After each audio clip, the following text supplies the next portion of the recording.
ज्ञानदीप तेवत आहे नव्या भारताची ही ओळख. अक्षराच्या प्रकाशाने उजळली जीवनाची पायवाट. स्वातंत्र्याने दिली दिशा, शिक्षणाने दिला आधार, शिष्यवृत्तीच्या साथीनं उमलला प्रत्येक विचार. गरिबी, अंधार आणि अज्ञान सर्व झाले दूर. ज्ञानरूपी शस्त्र हातात सजला भारत हुशार आणि शूर. शाळेच्या प्रत्येक दारी स्वप्नांची झाली पहाट. मुलामुलींच्या हृदयी जागे उज्ज्वल भवितव्याची वाट. मेहनत, शिक्षण आणि शिष्यवृत्ती या त्रिसूत्रीने बांधला पूल. भारत साक्षर झाला आज, प्रगतीचा तेजोमय फूल, प्रगतीचा तेजोमय फूल. नमस्कार मित्रांनो, मी अर्चना एलमटे. आज पुन्हा एकदा माझे विचार मांडत आहे शासनाची शिष्यवृत्ती योजना व अंमलबजावणी या विषयावर. कॉप्स असोसिएशनची मी खूप खूप आभारी आहे की त्यांनी हा विषय या स्पर्धेसाठी निवडला आणि इथे मला बोलण्याची संधी दिली. तर सर्वप्रथम आपल्याला माहीतच आहे, शिक्षण हे देशाच्या विकासाचं साधन आहे. शिक्षणाने माणूस विचारशील, जबाबदार आणि आत्मनिर्भर बनतो. शिक्षणानेच त्याला रोजगाराच्या संधी मिळतात, त्याचं जीवनमान उंचावते. तर शिक्षण हाच देशाच्या विकासाचा पाया आहे. शिक्षणाने माणूस विचार करायला शिकतो, विचाराने माणूस समाज बदलतो आणि बदललेला समाज हा देशाची प्रगती करतो. तर शिक्षणानेच समाजात सामाजिक समता आणि न्याय प्रस्थापित होते. शिक्षणानेच गरिबी दूर होते, अंधश्रद्धा नाहीशी होते, गुन्हेगारीला आळा बसतो आणि महिलांचं सक्षमीकरण होतं. आणि या सगळ्या गोष्टींमुळे देशाच्या विकासाला, देशाच्या गतीला एक चालना मिळते. हे सगळं लक्षात घेऊन इतकं सगळं असूनही भारतात लोक शिक्षण घेत नव्हते, शिक्षणापासून दूर होते आणि त्याला बरीच कारणं होती. हे सगळं लक्षात घेऊन भारत सरकारने शिष्यवृत्ती योजना सुरू केला. भारत सरकारच्या ह्या शिष्यवृत्ती योजना केंद्र आणि राज्य सरकारच्या वेगळ्या विविध विभागाकडून दिल्या जातात. जसं की ह्या शिष्यवृत्ती योजना विद्यार्थ्यांना प्रोत्साहन देण्यासाठी, विद्यार्थ्यांच्या पंखांना बळ देण्यासाठी भारत सरकारने सुरू केलं. मग तो विद्यार्थी मागासवर्गीय कितीही दुर्बल असो किंवा मग तो कितीही आर्थिकदृष्ट्या गरीब असो. तर मग या केंद्र सरकारच्या, जसं की ministry of social justice and empowerment department, सामाजिक न्याय आणि सक्षमीकरण मंत्रालय, शिक्षण मंत्रालय किंवा राज्य सरकारच्या, जसे की सावित्रीबाई फुले शिष्यवृत्ती योजना ही सोशल जस्टिस डिपार्टमेंट कडून दिली जाते. तसेच काही सरकारी संस्था, UGC, ज्याला आपण university of grand commission, AICTE, all India council for technical education आणि इतर संस्थांकडून पण या शिष्यवृत्ती दिल्या जातात. तर मित्रांनो, ह्या शिष्यवृत्ती योजना म्हणजे फक्त योजना नाही, तर विद्यार्थ्यांच्या उंच भरारी घेण्यासाठी पंखांना दिलेलं बळ आहे. ही शिष्यवृत्ती योजना फक्त योजना नाही, तर ती प्रेरणा आहे. विद्यार्थ्यांच्या अभ्यासाला प्रोत्साहन देणारी ही एक योजना आहे. तर शिष्यवृत्ती योजना ही फक्त योजना नाही. आपण म्हणतो ना, ज्ञानार्जन हीच खरी संपत्ती आहे. तर त्या संपत्तीकडे जाण्याचा मार्ग ही शिष्यवृत्ती योजना आहे. आपण म्हणतो ज्ञान हीच अनमोल संपत्ती आहे, तर त्या संपत्तीची गुरुकिल्ली आपली शिष्यवृत्ती योजना आहे. तर मग शिष्यवृत्ती म्हणजे फक्त विद्यार्थ्यांना मिळालेली आर्थिक मदत का? तर नाही.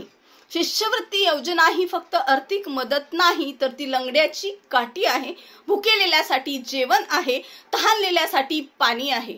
आणि मित्रांनो, ज्या विद्यार्थ्यांना अभ्यास करण्यासाठी दिवा नाही ना, त्यांच्या दिव्यातली तेल ही शिष्यवृत्ती योजना आहे. ही फक्त आर्थिक मदतच नाही, तर गरीब पण आकाशात उंच भरारी घेऊ इच्छिणाऱ्यांच्या पंखातील बळ ही शिष्यवृत्ती योजना आहे. म्हणून जर आपण मागे वळून इतिहास पाहिला ना, तर डॉक्टर बाबासाहेब आंबेडकर बॅरिस्टर झाले. डॉक्टर बाबासाहेब आंबेडकर हे खूप गरीब कुटुंबातून आले होते. त्यांचे शिक्षण पूर्ण करण्यासाठी त्यांना खूप मोठ्या प्रमाणात आर्थिक अडचणींना तोंड द्यावं लागले. पण त्यांच्या बुद्धिमत्तेमुळे, त्यांच्या मेहनतीमुळे आणि त्यांच्या गुणवत्तेमुळे डॉक्टर बाबासाहेब आंबेडकरांना तेव्हा शिष्यवृत्ती मिळाली. बडोद्याचे महाराज सयाजीराव गायकवाड यांनी त्यांना शिष्यवृत्ती दिली आणि याच शिष्यवृत्तीच्या मदतीने डॉक्टर बाबासाहेब आंबेडकर कोलंबिया विद्यापीठातून, अमेरिकेमधून त्यांनी उच्च शिक्षण घेतलं.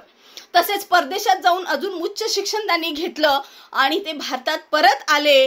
त्यांनी स्वतःचं आयुष्यच नाही तर समाजाचं भविष्य उजळवलं. आज आपण त्यांना भारतीय राज्यघटनेचे शिल्पकार म्हणून ओळखतो.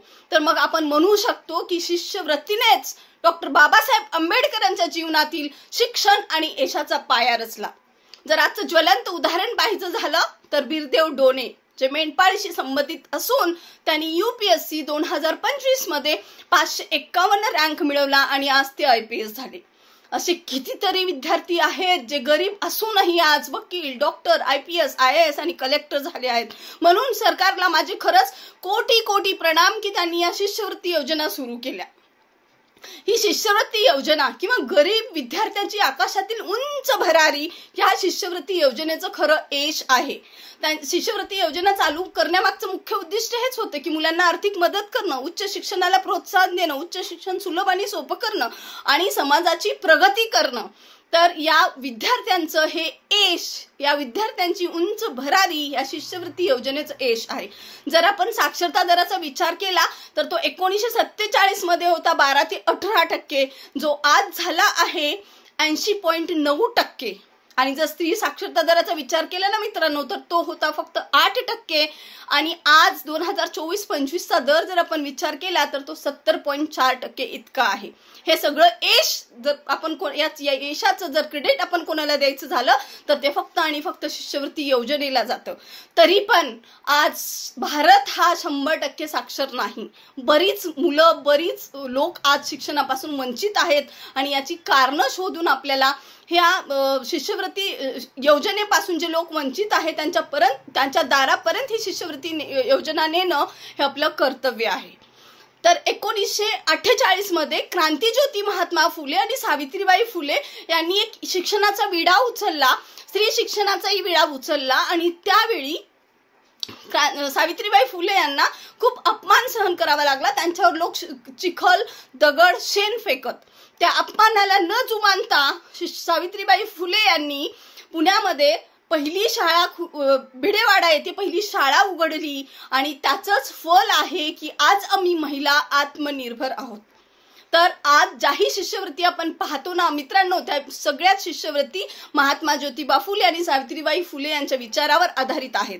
जसं की डॉक्टर पंजाबराव देशमुख निर्वाह भत्ता योजना, राजश्री शाहू महाराज शिष्यवृत्ती योजना किंवा मग एकलव्य आर्थिक सहाय्य योजना, गुणवान विद्यार्थ्यांना आर्थिक सहाय्य योजना कनिष्ठ आणि वरिष्ठ, स्वातंत्र्य सैनिकाच्या पाल्यांना आर्थिक सहाय्य योजना आणि अशा कितीतरी योजना आहेत ज्या आपल्याला परदेशात जाऊनही शिक्षण घेता येतात. तर मग मित्रांनो, या योजनेची अंमलबजावणी केली कशी जाते तर त्याचं शासनाचे एक अधिकृत डिजिटल पोर्टल आहे महाडीबीटी पोर्टल, जिथे सर्व योजनांची माहिती मिळते. आणि या योजनाची पात्रता, माहिती आणि त्याच्यासाठी ऑनलाईन पद्धतीने अर्ज आपल्याला याच वेबसाईटवरती भरता येतो. त्याच्यासाठी लागणारी आवश्यक कागदपत्रांची माहिती तिथं मिळते. पण हा फॉर्म भरत असताना बऱ्याच अडचणींना विद्यार्थ्यांना तोंड द्यावं लागतं आणि बरेच पात्र विद्यार्थी बऱ्याच वेळी या शिष्यवृत्ती योजनापासून दूर राहतात.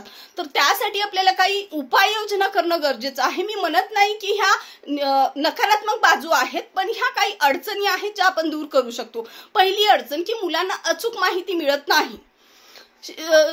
प्रत्येक शाळा आणि कॉलेजमध्ये शिष्यवृत्ती सहाय्यक केंद्र सुरू केलेलं नाही. आपण ऐकतो की आहे, पण ते वर्किंग मध्ये नाही आहे. त्या शाळा कॉलेजमध्ये विद्यार्थ्यांची संख्या किती आहे आणि विद्यार्थी आणि कर्मचाऱ्यांचा रेशो ठरवला पाहिजे, जो की शिष्यवृत्ती सहाय्यक केंद्रामध्ये कर्मचारी काम करतात.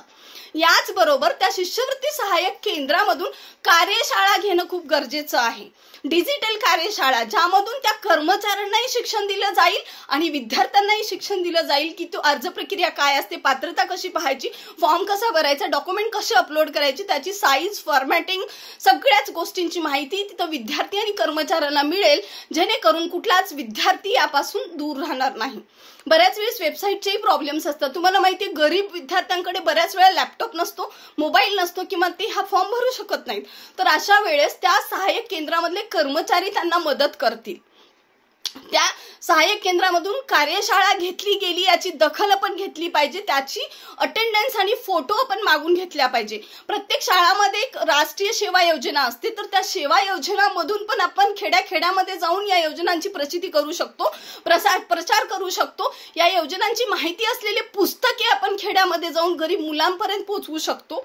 तर असं परिपत्रक जर NGOनी किंवा कॉप्स असोसिएशननी काढलं तर नक्की त्याचं फळ आपल्याला दिसून येईल. आणि जेही 20-25% लोक शिक्षणापासून वंचित आहेत ते लोक नक्कीच या शिष्यवृत्ती योजनेचा लाभ घेतील आणि खरं सफल ही योजना तेव्हा होईल.